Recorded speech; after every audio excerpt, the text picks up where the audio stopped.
प्रेम चिन्हला नया देवी कवन जाता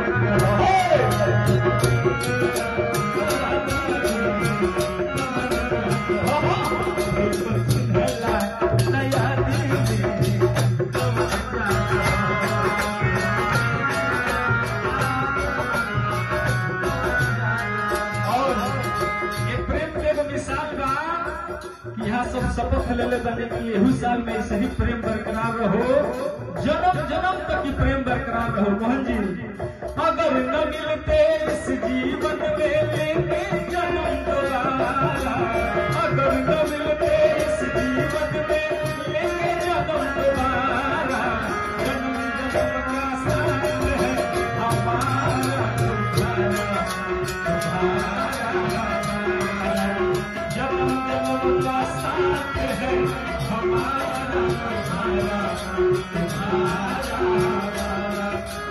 अगर न मिलते इस जीवन में लेंगे जन्म दोबारा, अगर न मिलते इस जीवन में लेंगे जन्म दोबारा, जन्म जन्म का साथ है हमारा तुम्हारा तुम्हारा।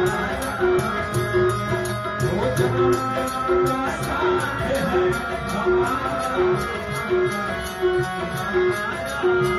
ये प्रेम चिन्हला नया देवी कवन जाता हो, प्रेम चिन्हला नया देवी कवन जाता। और देखिए प्रेम की पहले रहे कर मिसाल बा,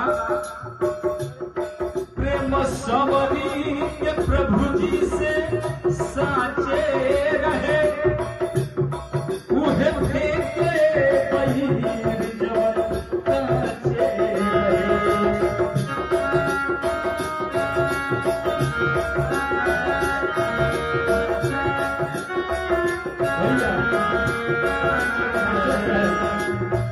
भैया हाथ जोड़ा ध्यान दिया। हाँ पहले रहे और देखिए भगवान राम के प्राण प्रतिष्ठा जब मंदिर के भई तो फिर एगो बहुत अच्छा भजन हिट कर रहे,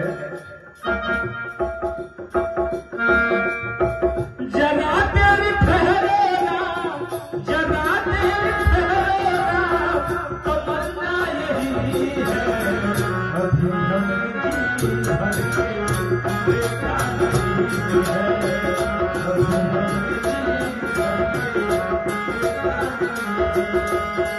जरा तेरी ठहरेगा जरा तेरी ठहरेगा तमन्ना यही है, अभी हम जी भर के देखा नहीं है।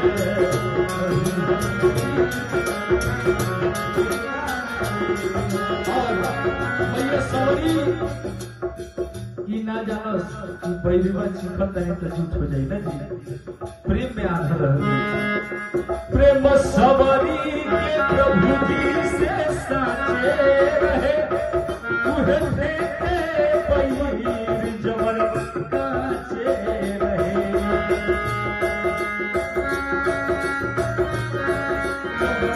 काचे रहे।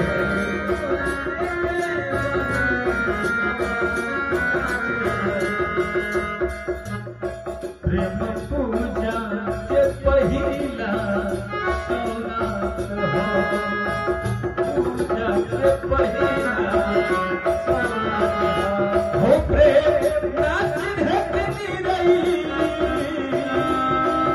हो प्रेम ना चिन्ह के निरई सखी झूठ भात हो, कि प्रेम चिन्हला नया देवी कवन जाता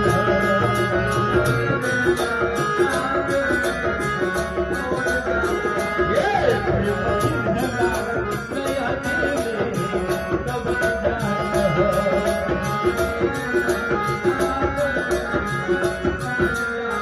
और देखिए सार बहनोई के भी रिश्ता बहुत एगो अनमोल रिश्ता है। सार जी अपना जीजा जी से कहने, दीवाना मैं तेरा दीवाना, मैं तेरा दीवाना,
डेट में सुनाई पर आज के डेट में केहू बिना प्रेम के बाकी नहीं है।